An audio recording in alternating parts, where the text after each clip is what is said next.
दिवाली या धनतेरस एक दिन इस पौधे को जड़ सहित उखड़ कर के ले आना, आपकी उन्नति होगी, गरीबी मिट जाएंगी। अगर ना हो तो मुझे बताना। हमारे चैनल में जो जानकारी दी जाती है बिल्कुल सटीक और 100% लिखित के आधार पर दी जाती है। धनतेरस और दीपावली के पूरे समय को चैतन्य अवस्था कहा जाता है। धनतेरस के पूरे समय को जागृत अवस्था कहा जाता है।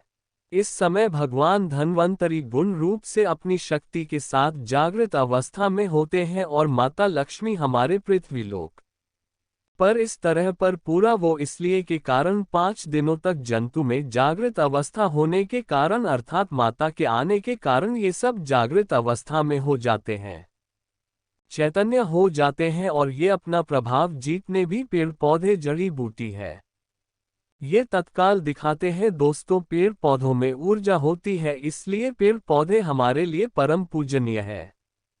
हमारे हिंदू धर्म में हम पेड़ पौधों की पूजा करते हैं। जैसे कि आपने देखा होगा, जो माताएं बहनें होती है वट सावित्री का व्रत रखती है और पीपल की पूजा करती है, बरगद की पूजा भी करती है। अब बरगद की पूजा क्यों करते हैं? क्योंकि हमारे पुराणों में पेड़ पौधों को अध्यात्म का देवता कहा गया है। पेड़ पौधों में देवी देवताओं के अंश बसते हैं, देवी देवताओं के प्राण बसते हैं, इसलिए हमें पेड़ पौधों की पूजा करनी चाहिए। देखिए, जो पेड़ पौधे हैं हमें मुफ्त में प्राण वायु प्रदान करते हैं। पेड़ पौधों से ये सारे चराचरी जितने भी सारी दुनिया चल रही है। कैसे चल रही है? जैसे कि समय में बारिश का होना, वातावरण को संतुलन बनाए रखना, ये सब पेड़ पौधों के कारण ही हो पा रहा है। धनतेरस के समय में रात के समय में ऐसा कौन सा पौधा है जिसे उखाड़ करके लाना है जिससे आपकी गरीबी तत्काल मिटेगी? मैं आप लोगों को जबरदस्त चमत्कारी पौधे के बारे में बताऊंगा। वीडियो में आगे बढ़ने से पहले, जानकारी बताने से पहले, अगर आज की वीडियो मिस कर दी तो फिर बाद में आपको रोना ही पड़ेगा, पछताना पड़ेगा, क्योंकि धनतेरस पर्व ही एक ऐसा समय होता है जिससे समय में पेड़ पौधे जड़ी बूटी पूर्ण रूप से जागृत अवस्था में होती है। और मैं हर दिन वीडियो में बताता हूं कि जागृत चीज ही हमेशा प्रभाव दिखाती है। उसमें चैतन्य होना जरूरी है, उसमें प्राण डालना, शक्ति डालना जरूरी होता है, क्योंकि भगवान धन्वंतरी को जड़ी बूटी के देवता कहा जाता है, धन के देवता कहा जाता है, आयुर्वेद का देवता इन्हें खास तौर पर माना जाता है। दोस्तों, में आगे बढ़ने से पहले कमेंट बॉक्स में अपनी राशि भी डाल दीजिएगा। यदि हमारे पास कोई उपाय होगा तो वह आकर हम आपके कमेंट के रिप्लाई में बता देंगे। राशि के अनुसार उपाय करने से लाभ ही लाभ मिलता है।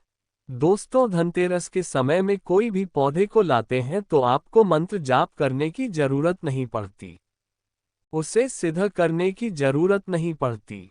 वो पेड़ पौधे स्वयं धनतेरस के समय में भगवान धन्वंतरी के होने के कारण, दीपावली का पर्व होने के कारण स्वयं सिद्ध हो जाते हैं।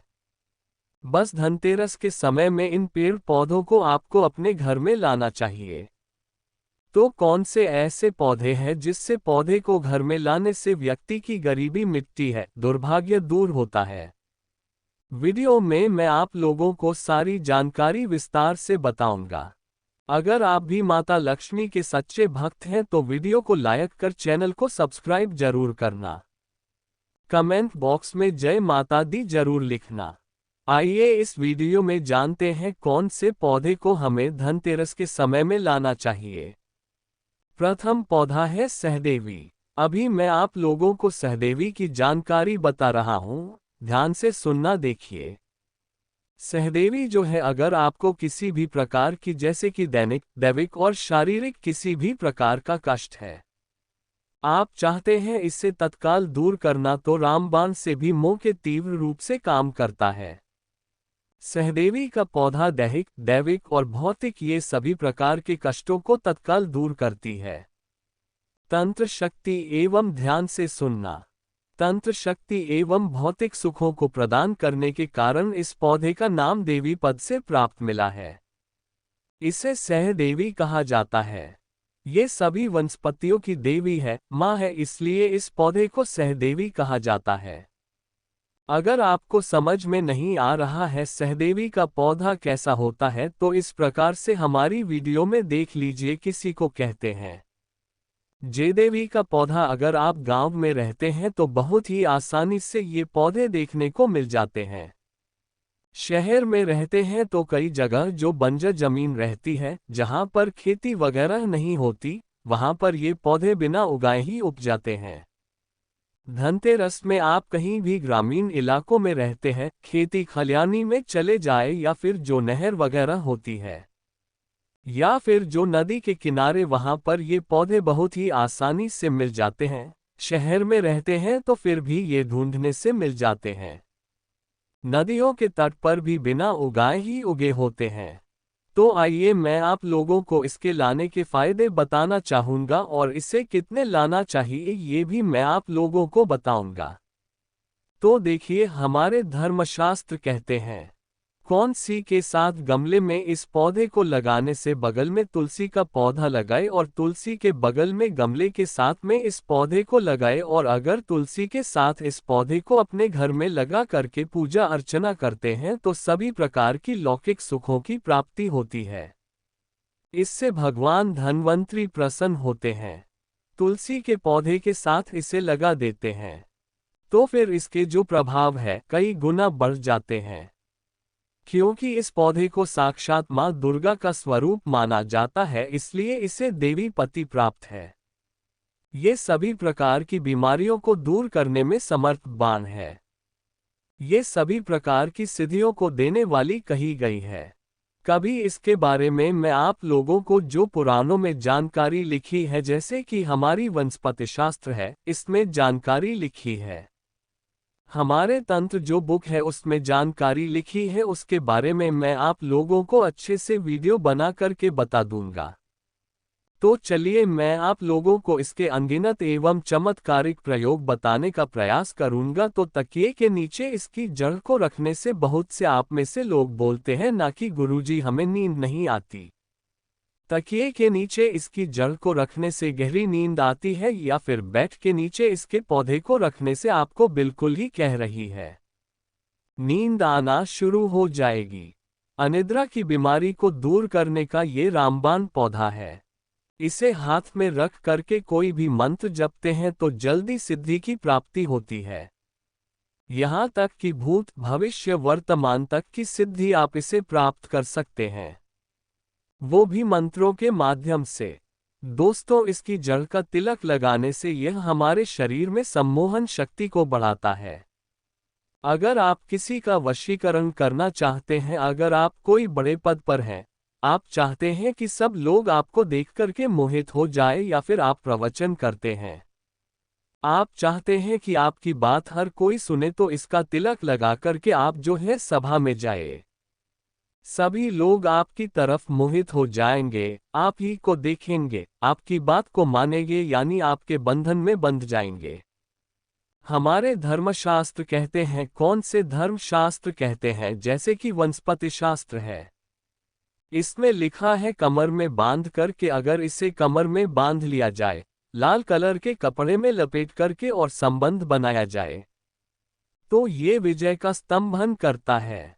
तिजोरी में इसको रखने से धन की बढ़ोतरी होती है। कैसा भी कंगाल घर हो, अगर तिजोरी में इसकी जड़ को रखा जाए तो धन दौलत से परिपूर्ण बन जाते हैं। और आप सभी दर्शकों को बताना चाहूंगा, इस पौधे को घर में लगाने से तंत्र मंत्र शक्ति नहीं लगती। इसकी जड़ मुख में रखने से अदृश्य शक्ति दिखाई देती है। आप में से अधिकतर लोग बोलते हैं ना कि गुरुजी हमें अदृश्य शक्ति देखना है। हमें अदृश्य शक्ति किस प्रकार से दिखाई देगी? अदृश्य शक्ति में जैसे कि अलौकिक शक्ति में देवी देवता, दूत, प्रेत, पिशाच, निशाचर, कई ये जो शक्तियां हैं जो हम अपने तारांकन आंखों से नहीं देख सकते, ये शक्तियां दिखाई देने लगती है। तो अगर आप अलौकिक शक्ति के दर्शन करना चाहते हैं, जैसे कि देवी है, देवता है, गांव में रहते हैं, तो जो ग्रामीण के देवी देवता हैं, शहर में रहते हैं तो वहां पर उपस्थित जो भी भैरव हैं, देवी देवता हैं तो उनके दर्शन प्राप्त करना चाहते हैं तो इसकी जड़ को मुख में रखने से अदृश्य शक्ति दिखाई देने लगती है। और मैं एक मंत्र बताऊंगा, उस मंत्र को कल की वीडियो में बताऊंगा। उस मंत्र से एक मंत्र आपको जाप करना पड़ता है, इसकी जड़ को मुख में रखना होता है तो अदृश्य शक्ति प्रकट होती है, और जो भी आप बोलेंगे वो अदृश्य शक्ति आपको सामग्री ला करके देती है। दोस्तों, इसकी जो जड़ है, इसका जो पौधा है, रात 12 बजे के बाद धनतेरस के किसी भी टाइम में आप ला सकते हैं, क्योंकि ये धनतेरस और दीपावली के टाइम में रात्रिकालीन का ही सबसे ज्यादा महत्व होता है। 12 बजे के बाद में लाते हैं तो भगवान धन्वंतरी की जो संपूर्ण शक्ति है रात्रि के समय में जागृत अवस्था में पूर्ण रूप से होती है, तो 12 बजे के बाद धनतेरस के किसी भी दिन में इस पौधे को जड़ सहित आपको उखाड़ करके ले आना है और ला करके आपको अपने घर में इसे गमले में लगा देना है। बिल्कुल ही आपको नंगे पैर जाना है। किसी भी प्रकार की आपको जो है खड़ा हो वगैरह है या फिर चप्पल वगैरह है या फिर जूते वगैरह है, ये पहन करके नहीं जाना है। दोस्तों, अब बात करते हैं दूसरे पौधे के बारे में। ध्यान से सुनना, जो दूसरा पौधा है इसे विष्णुकांता के नाम से जाना जाता है। कई लोग इसे अपराजिता बोलते हैं। ब्रह्मदेव ने सृष्टि के निर्माण के समय सर्वप्रथम इस पौधे को उत्पन्न किया था। इस पौधे की रचना की थी एवं भगवान श्री हरि विष्णु जी ने इस पर बात किया था, इसलिए इस पौधे को एक प्रकार की क्रांति की प्राप्ति हुई है, एक प्रकार की ऊर्जा की प्राप्ति हुई है। इसलिए ज्ञानी लोग इस पौधे को विष्णुकांता के नाम से जानने लगे हैं। दोस्तों, इसे अपराजिता के नाम से क्यों बोलते हैं? क्योंकि इसके गुण ही है, ये आपके शत्रु से हमेशा आपको अपराजित रखता है, कभी भी आपको ये पराजय नहीं होने देता। इसको घर में लाने से कौन कौन सी अलौकिक एवं चमत्कारिक शक्तियां की प्राप्ति होती है, आइए जानते हैं। देखिए, इसे मुफ्त में दबा करके अगर आप अपने शत्रु से लड़ने के लिए जाते हैं, अगर सैन्य वर्ग के हैं जैसे कि सेना वर्ग के हैं और आप शत्रु से लड़ने के लिए जाते हैं, तो ये शत्रु को पराजित करता है, या फिर आपको कोई शत्रु अनावश्यक तंत्र बाधा करते हैं, परेशान करते हैं, तो उसकी जड़ को भी मुख में दबा करके रखने से आपके शत्रु पराजित हो जाते हैं, उनकी विद्या उन्हीं पर वापस हो जाती है।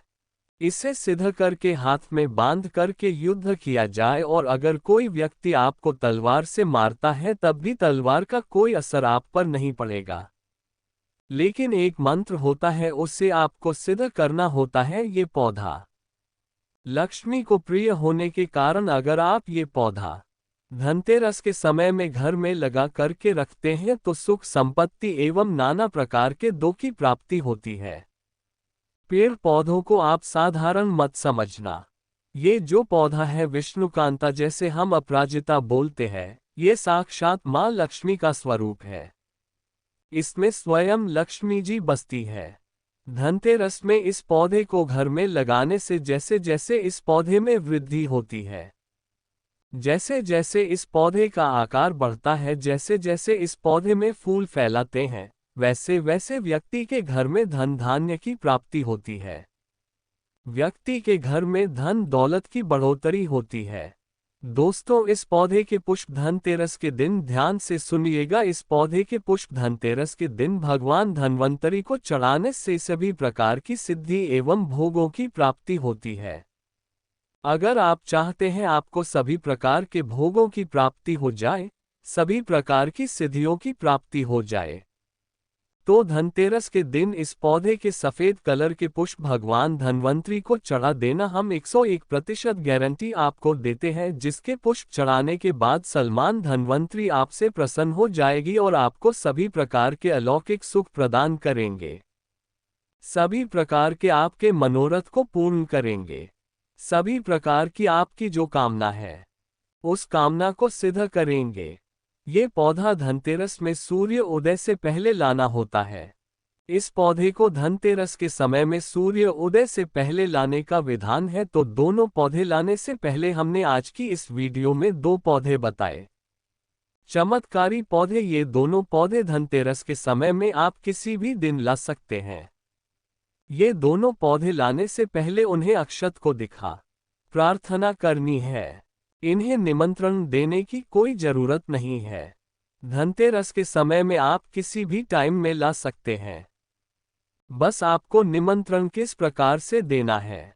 आपको दूर रख लेना है, अक्षत रख लेना है, ठीक है, और आपको प्रार्थना करना है कि ये औषधि महाराज मैं आपको इस कार्य हेतु ले जाने आया हूँ, या फिर आप ये देवी माता मैं आपको इस कार्य के लिए इस प्रकार से आपको प्रार्थना। गरीबी मिटानी है तो गरीबी बोल सकते हैं। दोस्तों, आप चाहते हैं कि आपके घर में सुख, संपत्ति, धन, वैभव की प्राप्ति हो तो इस पौधे को बोल सकते हैं कि ये वृक्ष या फिर हे औषधि महाराज धन्वंतरी भगवान या फिर हे माता मैं आपको अपने घर में लौकिक सुखों की प्राप्ति हेतु ले जाने आया हूँ। कृपया पूर्ण शक्ति के साथ आप मेरे साथ चले। इस प्रकार से प्रार्थना करते हुए आपको चढ़ा देना है और वहां पर थोड़ी सी धूप दिखा देना है। वहां पर एक दीपक जला देना है और प्रार्थना करते हुए जड़ सहित इस पौधे को उखाड़ करके ले आना और ला करके आपको दूसरे दिन अपने घर में कमरे में ऐसे लगा लेना है। आप यकीन माने ये पौधे जब तक आपके घर में लगे रहेंगे, आपके घर के वातावरण को शुद्ध रखेंगे। आपके घर में किसी भी प्रकार की तंत्र बाधा नहीं लगेगा। आपके घर में कुलक्ष्मी कभी नहीं आए। आपके घर में दुख, तकलीफ एवं बार बार जो बीमारी होती है, घर परिवार के लोगों को जैसे फांसोस लग जाता है या फिर किसी भी प्रकार का दोष लग जाता है, आपका तो देखा ही जा। आपको बचाए रखने का काम करें। हरी कद्दू बना दूर जा रही हूँ काटकर दोनों माँ बेटी का और पूरा खैदी होगी। तो अगर आप भी अपने दुर्भाग्य को सौभाग्य में बदलना चाहते हैं तो धन से ग्रस्त के किसी भी दिन इन दोनों पौधों में से कोई एक पौधा अवश्य ले आएगा और अपने घर में लगाएगा। आपकी आध्यात्मिक उन्नति होगी, आपकी प्रगति होगी।